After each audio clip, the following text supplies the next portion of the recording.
જય શ્રી કૃષ્ણ મિત્રો। તો આજના વિડીયોમાં આપણે શ્રી કૃષ્ણ અવતારની અલગ અલગ લીલાઓ વિશે જાણીશું। તો ચાલો શરૂ કરીએ આજનો વિડીયો। પ્રથમ છે બાળ લીલા। એક દિવસ યશોદા માખણ બનાવી રહ્યા હતા। અચાનક એ સમયે બલરામ અને શ્યામ ત્યાં આવી પહોંચ્યા। શ્રી કૃષ્ણએ યશોદાનો ચોટલો પકડી તેમને પોતાના તરફ ખેંચ્યા। બલરામ પણ આવું જ વર્તન કરવા માંડ્યા। બંનેએ જણાવ્યું કે પોતે બહુ ભૂખ્યા છે અને તેમણે માખણ રોટલીની માંગણી કરી। યશોદાએ તેમને રસોડામાં જઈ દૂધ અને મીઠાઈ ખાઈ લેવા જણાવ્યું, પરંતુ શ્રી કૃષ્ણએ મીઠાઈ દૂધ નથી ભાવતા તેમ કહી માખણ રોટલીની માગણી દોહરાવી। પરંતુ યશોદાએ જણાવ્યું કે ખૂબ માખણ ખાવાથી તેના વાળ બળભદ્ર જેવા લાંબા નહીં થાય। આ સાંભળતા જ શ્રી કૃષ્ણએ જણાવ્યું કે મને ખબર છે કે આપ મને માખણ રોટીની કેમ ના પાડો છો। યશોદાએ પૂછ્યું કે કેમ? શ્રી કૃષ્ણએ જવાબ આપ્યો કે બલરામ મને કહેતા હતા કે આપ મારી માતા નથી, એટલે આપ મને માખણ આપતા નથી। આ સાંભળતા જ યશોદાએ શ્રી કૃષ્ણને માખણ આપ્યું અને કહ્યું કે બલરામ ખોટું બોલે છે। બીજી લીલા છે મોહનનું અદ્ભુત નૃત્ય। એક દિવસ યશોદા ઘરના નોકરોને કોઈ ઘરકામ સોંપી પોતે માખણ બનાવવા બેઠા હતા। આ સમયે કૃષ્ણએ આવી પોતે ભૂખ્યા હોવાનું જણાવ્યું। પોતે બહુ કામમાં હોવાથી યશોદાએ શ્રી કૃષ્ણને કોઈ કામે વળગાડવાનું નક્કી કર્યું। આથી તેણી કૃષ્ણને પોતે કાર્ય પૂર્ણ કરે ત્યાં સુધી નૃત્ય કરવા જણાવ્યું। શ્રી કૃષ્ણએ વલોણાના અવાજની ધૂન પર નૃત્ય કરવાનું શરૂ કર્યું। આ અદ્ભુત નૃત્ય નિહાળતા સ્વર્ગની નર્તકીઓ ગોવાલણોનો વેશ ધારણ કરી પૃથ્વી પર આવી પહોંચી। ગોકુળમાં લોકો પોતાનું કાર્ય અટકાવી નૃત્ય જોવા માંડ્યા। નૃત્ય પૂર્ણ થતાં જ શ્રી કૃષ્ણએ યશોદા પાસે ભોજનની માંગણી કરી। યશોદાએ શ્રી કૃષ્ણને વાલથી ભેટી પડી અને તેને ભોજન આપ્યું। આમ શ્રી કૃષ્ણ પોતાની માને હંમેશા ખુશ રાખતા। ત્રીજું છે ગાય પ્રત્યેનો પ્રેમ। શ્રી કૃષ્ણને ગાય પ્રત્યે અનહદ પ્રેમ હતો। દરેક ગાયને શ્રી કૃષ્ણના સમયમાં ગોકુળમાં જન્મ લેવાનો આવકાર મળતો।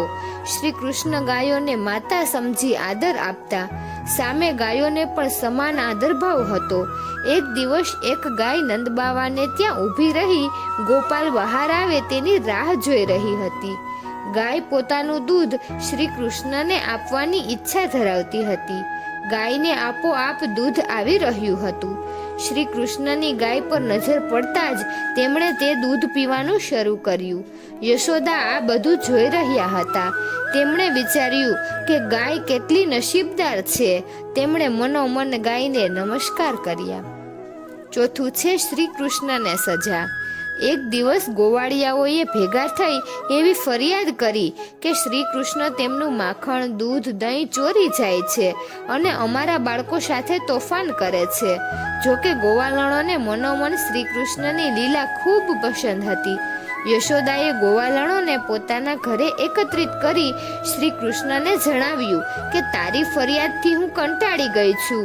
શ્રી કૃષ્ણએ જવાબ આપ્યો કે હું તેમના ઘરે નહીં જાઉં। તેઓ પહેલા મને પોતાના ઘરે બોલાવે છે અને હું જાઉં પછી તેઓ મારી ફરિયાદ કરે છે। યશોદાના આદેશ અનુસાર શ્રી કૃષ્ણ બહાર રમવા ગયા નહીં। તેઓ ઘરના પાછળના ભાગમાં જઈ રમવા લાગ્યા। તેમની આ રમત એક કાળો નાગ પોતાના દરમાંથી જોઈ રહ્યો હતો। શ્રી કૃષ્ણનું કાળા નાગ પર ધ્યાન પડતા તે ત્યાં આવ્યા અને કાળા નાગ સાથે રમવા માંડ્યા। અચાનક યશોદા ત્યાં આવી ચડ્યા। કૃષ્ણની સર્પ સાથે રમત જોઈ તેણે કૃષ્ણને ધમકાવ્યા। ભયભીત થઈ ગયેલા શ્રી કૃષ્ણએ માતા પાસે માફી માંગવી શરૂ કરી। પાંચમું છે માતા સામે લાચાર। એક દિવસ કૃષ્ણ યશોદાનું દૂધ પીવા તેમના ખોળામાં સૂતા હતા। માતૃત્વને કારણે દૂધ આપોઆપ વહી રહ્યું હતું। અચાનક યશોદાને યાદ આવ્યું કે ચૂલા પર દૂધ ઉકળી રહ્યું છે। તેઓ કૃષ્ણને અતૃપ્ત મૂકી રસોડા તરફ દોડી ગયા। શ્રી કૃષ્ણને ખૂબ ગુસ્સો આવ્યો। તેમના હોઠ ગુસ્સાથી ધ્રુજી રહ્યા હતા। તેણે બાજુમાં પડેલું માટલું ફોડી નાખ્યું. યશોદાએ પરત આવીને જોયું કે ફૂટેલું માટલું પડ્યું હતું અને કૃષ્ણ ક્યાંય નજરે ચડતા ન હતા. તરત જ યશોદાને પરિસ્થિતિનો ખ્યાલ આવી ગયો. શ્રી કૃષ્ણને શોધતા શોધતા તેમને તેઓ મળી ગયા. શ્રી કૃષ્ણ વાંદરાઓને માખણ ખવડાવી રહ્યા હતા. યશોદાએ વિચાર્યું કે વાંદરાઓ નસીબદાર છે. યશોદા પોતાની સામે લાકડી લઈ આવી રહ્યા છે તેવો કૃષ્ણને ખ્યાલ આવતા જ તેઓ ત્યાંથી ભાગી ગયા. દૂરથી તેમણે માતાને હાથ જોડી માફ કરવા જણાવ્યું. જો કોઈ રાક્ષસ હોત તો શ્રી કૃષ્ણે પોતાના સુદર્શન ચક્રથી તેનો નાશ કર્યો હોત, પરંતુ માતા સમક્ષ તેઓ લાચાર હતા. છઠ્ઠું છે બંધનની સજા. અંતે શ્રી કૃષ્ણ પકડાઈ ગયા.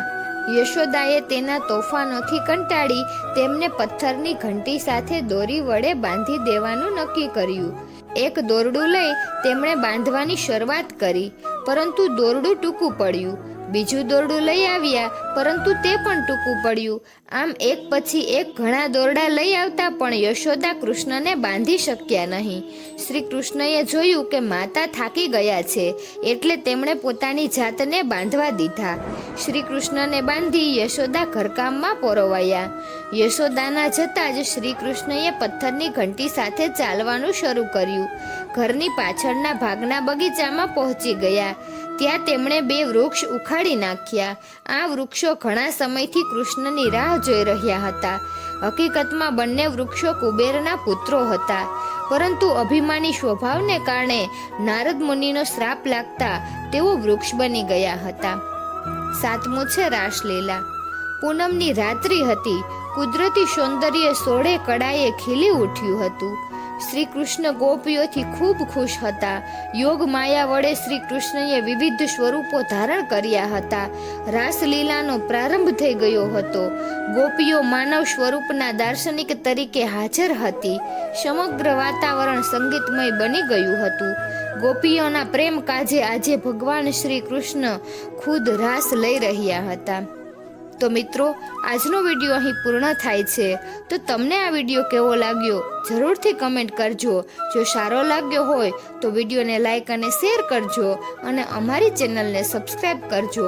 વિડીયો અંત સુધી જોવા બદલ ખૂબ ખૂબ આભાર. જય શ્રી કૃષ્ણ. જય દ્વારકાધીશ.